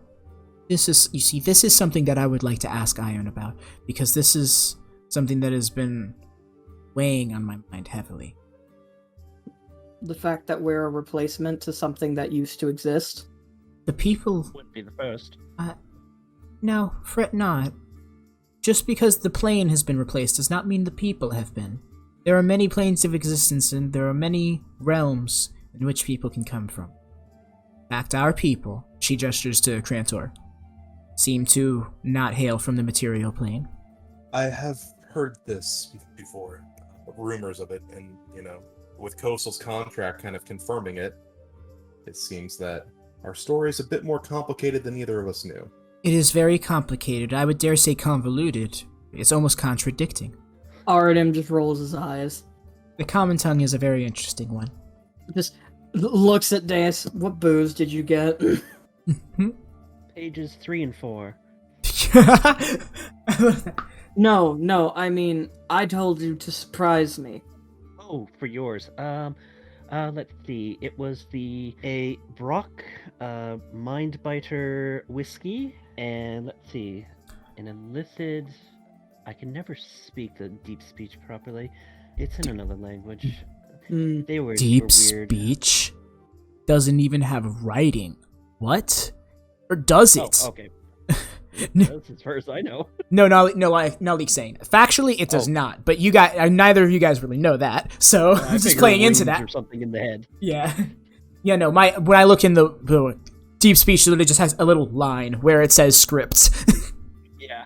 And whatever this is, it's supposedly strong. Grabs them all. Well, Nice. Just starts This is pouring individual glasses and immediately starts gunning them all down. I'm going to hop into a nice hot bath, and she picks up 3 bottles. I didn't hear. Arudim, you can't get drunk, can you? Not really, no. Okay. Shame. Trust me. And he finishes an entire bottle. I've tried. That might actually be a good thing right now. That is a challenge. To be perfectly honest, you're one of the most level-headed one among us. I will take that compliment, but also have a great amount of responsibility on my shoulders for that one, so thank you. No, I don't think I'm not going to have anything to drink tonight. Really? After the little revelation we had back in, the Paladin's place, I'm a little on edge. A Seems he's revelation involving Sir Kitty Cat. Yes. He seems to be one step ahead of us everywhere we go. Well, considering he's completely out of our league in that sense, he's played this game far longer than any of us. We've survived everything he's thrown at us so far. He hasn't thrown very much. At all. So, Exactly. yet. Naleek says very Yet. unnerved. Yet. Because he's learning everything he can. That's the point. Naleek. He's learned enough to trap me, essentially, and my people. You have no idea how paranoid I am about waking up and seeing one of those contracts at my feet or something like that. Cassius, It have is you the gotten worst feeling. anything like that? Please, it is okay to be honest. Aside from the fuck you note from the... No. little A imp guy. contract. Like Arudim and Crantor. Oh, I'm pretty sure he isn't even going to try. I made it pretty clear that I couldn't be bought. Which begs the question, if he did have something to do with the bag, you think that may have been meant for me? I don't really care who it was meant for, because it still was an attempt. I'm sorry, and don't get me wrong, this doesn't really take any heat off of him for anything else, but I'm having a hard time believing that the bag was really coastal. It's just, if he is that far ahead of us, if he was able to determine a random outcome and assure it happening like that, I fear for our lives, because they've probably already fallen into his hands. Artem just shrugs. When I went into the other planes, I had a bit of an awakening. The material plane was already pretty big to me, but all of this, and he gestures just to everything we've done has made me realize just how small and insignificant my work really is. Really? I'm beyond my pay grade, beyond my depth, and beyond my understanding. I'm just a dumb half-orc. And he starts drinking again. I can't really compete with multiverse-level beings. No, you're only half right. Where do you get that from? Just because you're new to it, it doesn't mean you can't handle it. I'm new to it. What am I a sucker for this all too? Or should I just drink my woes away, blame it on my heritage, and just go wallow in my pity? Come on, Arudim, you're better than this. Cassius will walk over to Arudim. Scoot over. You guys are sitting right next to each other. Artem is sitting, just kind of leaning on one arm, throwing back a bottle. If there's one thing you've proven to me, it's that of the two of us, I'm the dumb one. You are anything but. You have proven to me beyond the shadow of a doubt, mate, that you are not dumb. You did not rise to the rank you are because you were dumb. And on the field of battle, I have seen what you can do. I would rather have nobody else at my side. Anyone alive, I want you at my back. Crantor, I love you and all, but there's a certain degree of tact there that Arudim has. I understand. I'm the one to be, in front. You want him at the back. I'll take the hits. Don't worry. You know, despite the way he says that, Crantor is probably not saying that maliciously. Naleek says that. I'm not. I'm also dumb. Ah. Artem just can't help but chuckle. I swear, y'all are idiots for thinking you're so dumb. You're not dumb. But wouldn't that make us dumb for? No, for idiots you're for just thinking because you're we're dumb? idiots doesn't mean you're dumb. There's a difference. I can attest to that part. Remember, Cassius sorry. just kind of chuckles at that. I guess just the day, and he uses air quotes when he says day. The day was a bit more than I expected. You're right, I am better than this. And I'm better than Kosel. Damn right you are.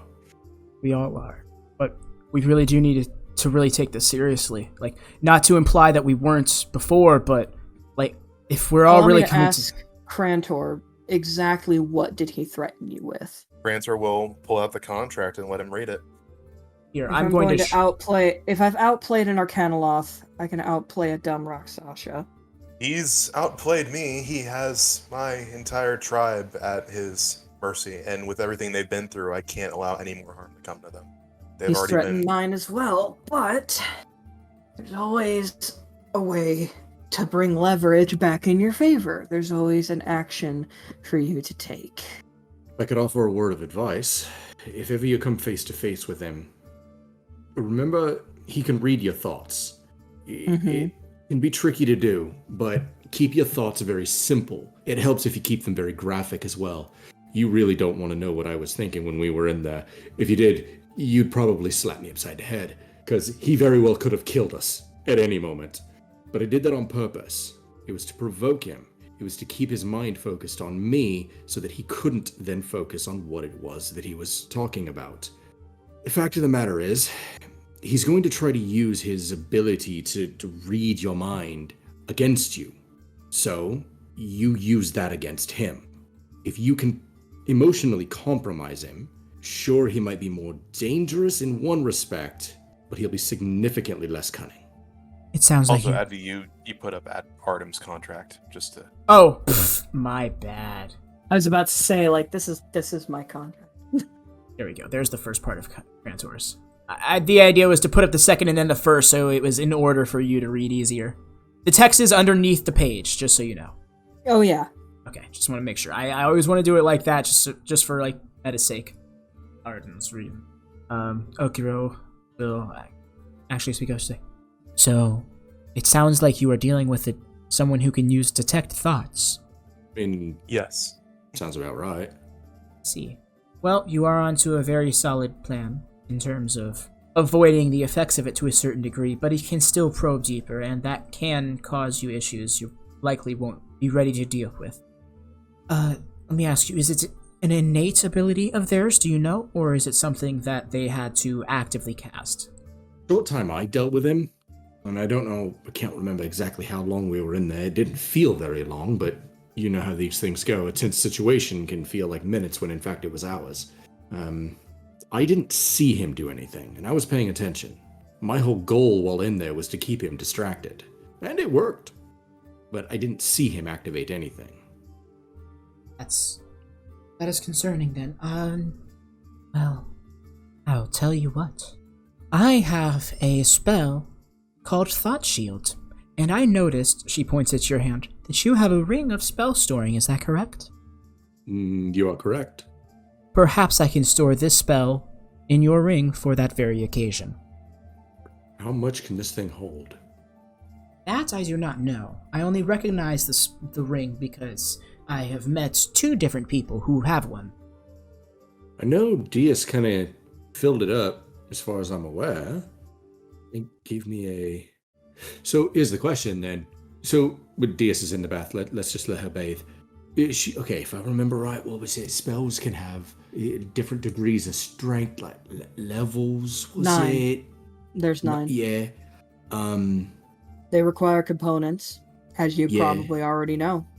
Well, as long as I have my packed weapon, and I always have my packed weapon, I've always been able to channel it through that, so I don't know anything about all that. It's back over to this map. But Okiro, my lady. Yes? And everyone here would know he is being very polite when speaking to her. Oh, already. Ardim's just like, the fuck are you on about, Mr. Smooth Talker? He doesn't say that, obviously, but in his head, he's just like, what is happening? Yeah, she'll kind of just like smirk and like glance over at at Crantor really quick and back at Cassius. Yeah, yes. And above game, he said that to be very, just being polite, not like he's trying to flirt with her. Yeah, no, I know that it's just like, it's odd getting that level of respect out of you guys all of a sudden kind of thing. Actually, out of Cassius of all people. So, apparently, what, I guess, level of spell would that be? It would be a 2nd level spell. Second level. In fact, that is the same level as Detect Thoughts. Interesting. Oi, Deis! Yes, darling. Them spells you put in me ring. What level were all they? You hear a bottle drop. Which ones did I put in? Above game, you put. Here, I'll just link it in the chat because I have it. I stored it on the ability log. Okay, shoot. Okay, I'm guessing you just yell them out. Yeah. Oh shit. That's funny. Silence! Bane! Bless! Shield of Faith! Like that one. That's the one Crantor always uses. I like that one. You can negate the Bane and Bless, and you'll have enough room to use the other one. Right, thank you. Mm-hmm.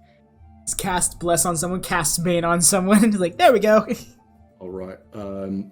Is there a potted plant in here? No. Really? You, in fact, now that you start to think about it, you've seen no wildlife of any sort. The only greenery you've seen in this city thus far was the Autumn Eldrin with the 2 tieflings that passed by you guys earlier in the night. That's the only greenery you've seen at all. Well, I guess this would be a good way to test these spells.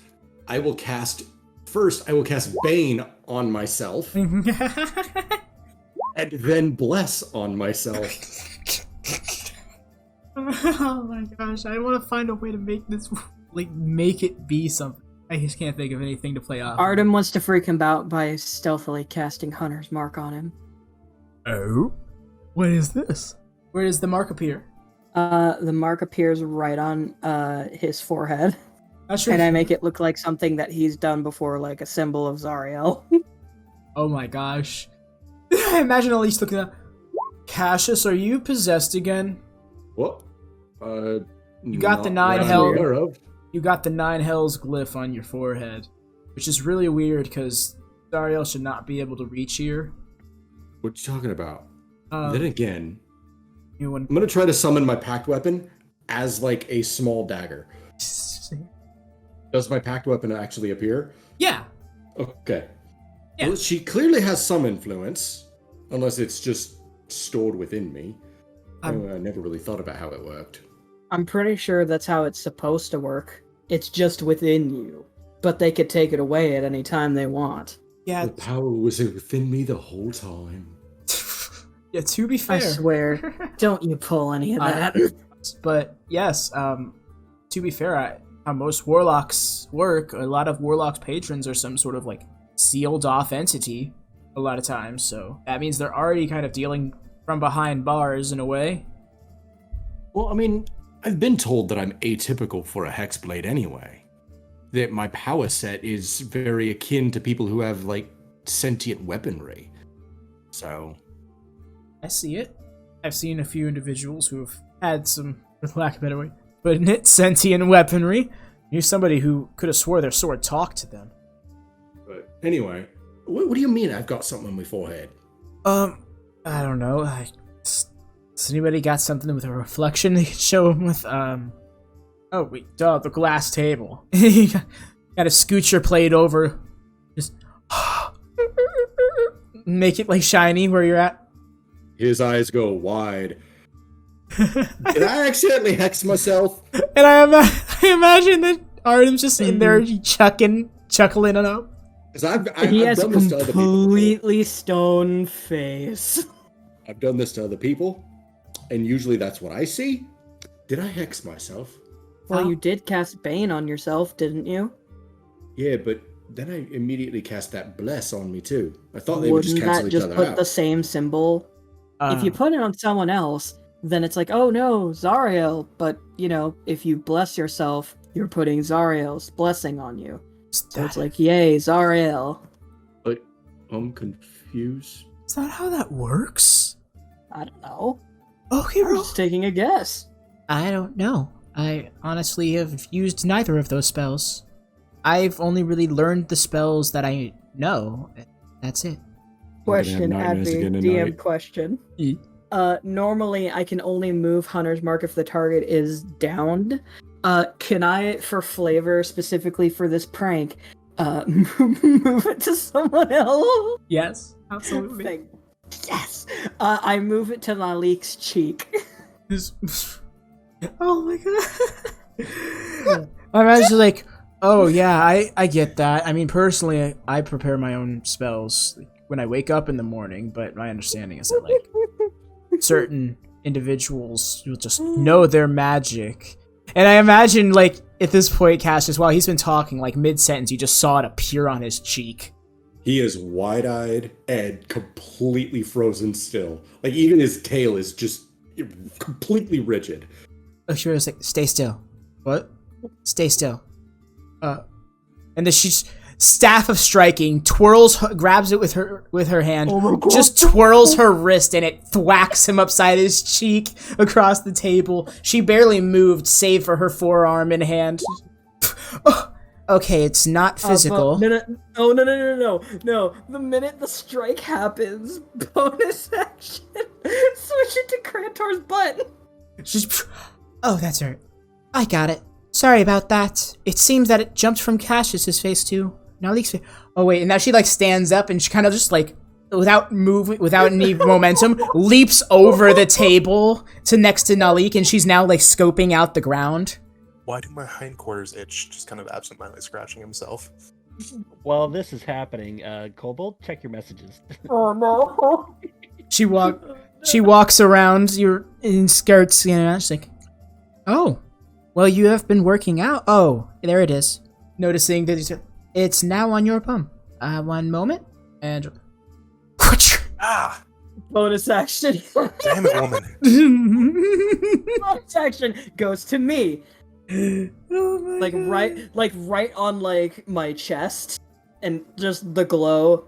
What the fuck? Do I need to roll a deception check? Yes.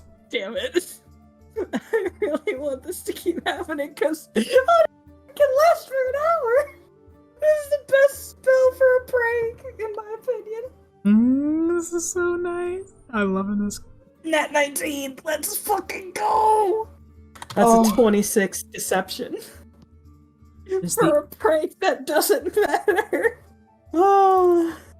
No, we're fully doing these rolls for this prank. Let's see. It's a 19. 9 plus 10 for insight. What was your number again? 26. Okay. Okay, yeah. No, she's really good. Oh my goodness. I fret that there is something at play. One moment. Artem grabs his knife. Wait, no, that probably would hurt a lot.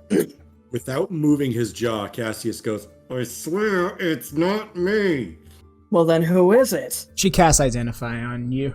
She comes up, touches your chest, casting Identify. Bonus action moves it to Cassius. Say, dang it, that was a wasted spell slot. This is what I get for not learning Cold Person. So where is it now? And now can you see Okiro's fully stopped in this meal. She's patrolling the living room, both staffs out. Specifically, it is now on Cassius's ass, but because he's clothed, I don't know if it shows. I flavor that it bleeds through. It kind of, if it's meant to resemble the hex, then yes, it bleeds through. Yes. So, well, he's currently sitting on his ass on the pillow. She's now, everyone please stand. He's a thin layer of glowing under his butt. Cassius will very slowly, he'll lean forward, put both feet on the ground, and stand up. Arudim just stands up casually. Yeah, no, the first person she looks over is by Arudim. That's where it was last. Naleek has stood up at this point. He's feeling more threatened than anything else. Like, ow! My fucking cheek. Naleek, for the first time, he's not in his armor, and he's like, man, now I don't even feel safe. What's this about? Okay, you know what? I'm thinking that I really need to put an end to this. And Swear it's okay, not me. okay, Ro, looking around once again, notices it on Cassius. Cassius, stay still. It is on you again. I am not going to hit you. That does not seem to be working. Okay. Okay. Crantor the other Gallataur again should show off our characters. That is Crantor, our player character. The our good player boy. Gallataur is currently cast hold person. Alright. Alright, so yes, Cassius, unless you choose to fail, make me a wisdom saving throw. Nope. Cassius will immediately fail because he was already standing as still as possible. Yes, then you're just held still. And now 1 second, let me get into Naleek's sheet. I'm jumping across a bunch of NPC sheets, funny enough, right now. Oh my gosh, that scared me for a second. I thought it froze. I hate it when that happens. Yeah, the loading circle specifically wasn't moving. That's where I was like, oh no. Not now, of all times. Actually, he may not have a spell. Best first level spell slot I've ever spent. Oh wait, never mind. He's going to expend a 5th level spell slot. I know I'm not set as Naleek right now. Actually, you know what? I can change that. He's going to expend a 5th level spell slot. Cast a spell, evil and good. With that, Arudim will make a big show of it being dispelled. Oh my god. One more deception check for me. As Okay, cool. Naleek knows how his spell works and what it does to things. You see him pulling out the holy water and that powdered silver and iron that you and Cassius remember all too well. So he basically just pours holy water and powdered silver and iron onto Cassius's butt. He's straight up literally just tilted Cassius forward a little and just like, alright, sorry that this Oh man, my pants! Cassius, our tiefling lad. Okay, not as good, but it's still a 21. Still, that's fair enough. Let's see how it's just Naleek doing it. Naleek's the real insightful lad, though. I don't know. No, please! This needs to be a perfect, flawless prank! That's a 2 on the die, plus 9. Wow, Okiro's more insightful than Naleek. Damn, no wonder Naleek's so salty. She got me beat in the insight department and the man department. Oh, boy. Alright, so... Listen, she doesn't have him beat. You just need to share. Yeah, it. Naleek's... It's fine. Alright, I think I got it, but I don't know what that was. That's it. It just Arudim just grabs a bottle. She goes, Deis sent me a sending. She's out of booze. I'm getting more booze. We just got attacked by who knows what? Not even I do attacked. not have rather, sorry. time or the energy to even care at this moment. Pick me up some more of that Walks away. Celestian wine. That's gonna make it hard to sleep. Just like as he walks away, he pokes his head back in. Oh, by the way, that was me with a hunter's mark. And he just goes back. He goes away. Naleek purses his lips, just kind of tilts his head down, and Okiro chuckles. How long does whole How person does last? Cassius and Crantor feel about that? Crantor's just eating. He's more focused on that. Food. I love that Crantor has kind of already been dismissed. Don't worry about it. It's She's like- got it. It's like The wife's taking care of it. We're good. I'm here when she needs me. How long does hold person last again? You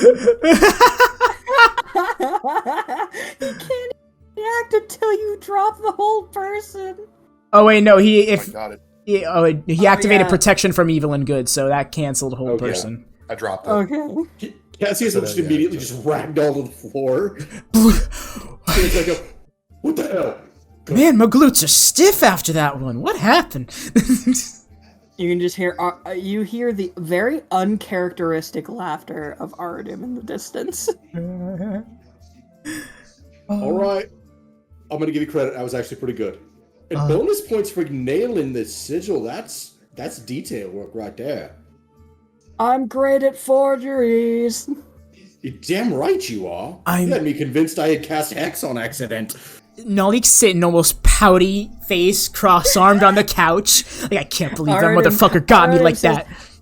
Arudim just pokes his head back in. I would have put it on your butt too, but I don't feel like it would have kept the same like pattern of, of it being believable. I didn't want it on my butt. I wanted us to have a nice night. Oh, it's still a nice night. I mean, You're look at it right, this but way, still. Not full. If the but- biggest Interesting. threat is Arudim goofing off, especially after the day he's had, I think we're all right. Oh, so is there going to be anything else anyone would like to do before their characters call it an evening? Is Deis still in the bath? Yes, Arudim is going to go join that. What? Okay. Oh, Wow. Wow, this... She sent a Not in the way you're summons- thinking. I know, but still. The implications that may come from that. Yes, it is a Opens big... the door, and he goes, I don't know what kind of booze you prefer, so I just grabbed, like, all of them. And he holds up his hand, and each finger has a different bottle on it. Merging into this huge 6-person sized bath with the 6 Colosseum-like pillars framing it. Man, they She really turned it wanted into all of us to bathe together. She turned the entire thing into a bubble bath. There's like bubbles everywhere. Like it is Da- a sea of bubbles. The bath bombs were a worthy investment. Deis here, Oh, enjoying her bath. it's like the old joke of like the washing machine. It's like everywhere's, and she's just laid back, hair down, PG-13. Just Anime PG anime censoring fog from 4Kids. yeah. No, it's even worse. They just in all the erase. right spot. They just erase it, so it's just like This is an literally empty just void. become Tenchi. You're right. It's just become Tenchi Muyo. Not the Yes. first time. Not the first time 4Kids has done that. Mhm. Arudim, come back in the bath. You need a good day to rest. That is insight. She's drunk. I clearly. Clearly, by I just want to clarify to Crantor, Cassius, and Okiro. Naleek just red face stood up and just marched off to whatever room there is on the opposite hall. So normally that would be a nat 1. However, I am proficient in insight. Oh, so that's therefore. an 18. Yeah, because rogues. She's drunk, but she's not trying to seduce. She's just She's just com- drunk. Yeah, Being she's being comfy drunk.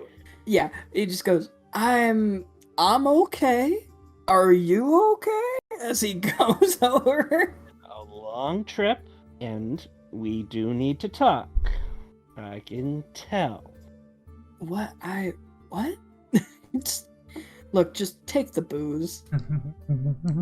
She's kind of waving both one arm, tail, just looking for booze. Hands her the booze. Well, if you're not gonna hop in, at least sit. He sits on the edge.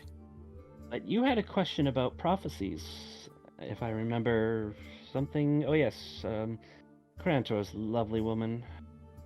I have to remember that. But yes, I thought I should explain. Takes a big puff of bubbles. Prophecies. Well, I know what they are. It's just you stated that you should never go against a prophecy, and I asked why not. Well, and she'll cup a bit of the water and you'll see the steam coming off, like even out of her hand. Prophecies are like steam. You can't see them clearly. You can see through them. You can nearly touch them, interact, and at times even contain. But even if you do contain them, they can have catastrophic events afterwards. I once saw a kettle explode. Prophecies are much like that. How do you get a handle on something like that? You're told the world's gonna end. What do you do? Well, given the world has ended once before and nearly has been again and again, I've lost track of how many times it's nearly come to an end, but it keeps going. Fair enough. I suppose things are resilient when they need to be. Such and stubborn. Well, if people on the material plane are as stubborn as I know them to be, we should be fine. Oh yeah, we have dwarves. We're usually just fine. And They're stubborn orcs. enough. Don't forget orcs. Yes, orcs. Elves can be stubborn in their own right, and don't even get me started on the Dragonborn. Oh, don't even get started on the dragons. They're terrible at it. I almost fought a dragon, but it was a bit big at the time for my age. I was only 12. I've actually talked to a few of them, and they're rather boorish. Well, at least the one I talked to. I think it was a black dragon at the time. I've heard they aren't really much for conversation.